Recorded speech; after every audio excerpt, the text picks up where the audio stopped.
What's up, everybody? Welcome back to Tech Help Guide. Today, I'm going to show you how to send bulk emails without them ending up in your spams or in your recipient's spam. So, one way to make sure that it doesn't end up in your recipient's spam is to, of course, have a clean subject. So, I'm just going to write here, have a clean subject line right here to avoid being spam or ending up in the spamming inbox. Next is to always have a clear greeting at the start. Most of the spam messages or messages that end up in a spam are usually caused because they don't have an opener and an ender. So make sure to always have an opening, maybe dear customers or dear valued customers. And then, of course, have put here some salutations like greetings or salutations. And then you can start with your body right here. Another thing to avoid spam, of course, as I mentioned earlier, you need to have a closing. So either put there respectfully, tech help team, let's say, respectfully, tech help team.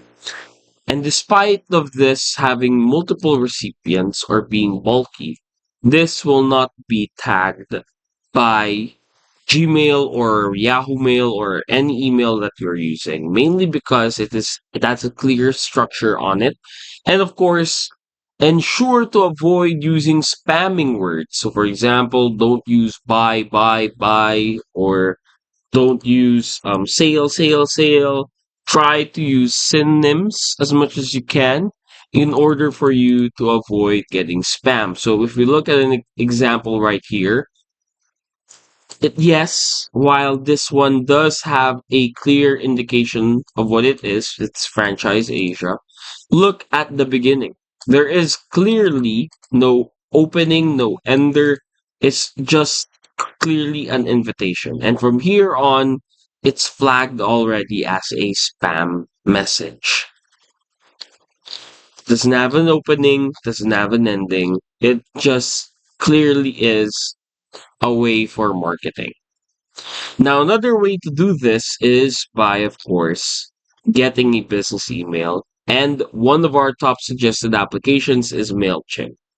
MailChimp provides you with a way to address multiple people and at the same time create a marketing email that actually works. It's AI powered, so you won't have much problems when it comes to creating lines, when it comes to forming emails that would avoid being spammed or ending up in a spam message. And that's it. Hopefully, we were able to help you out on this. If we did, please do not forget to hit the like and, of course, the subscribe button and follow us for more videos only here on Tech Help Guy.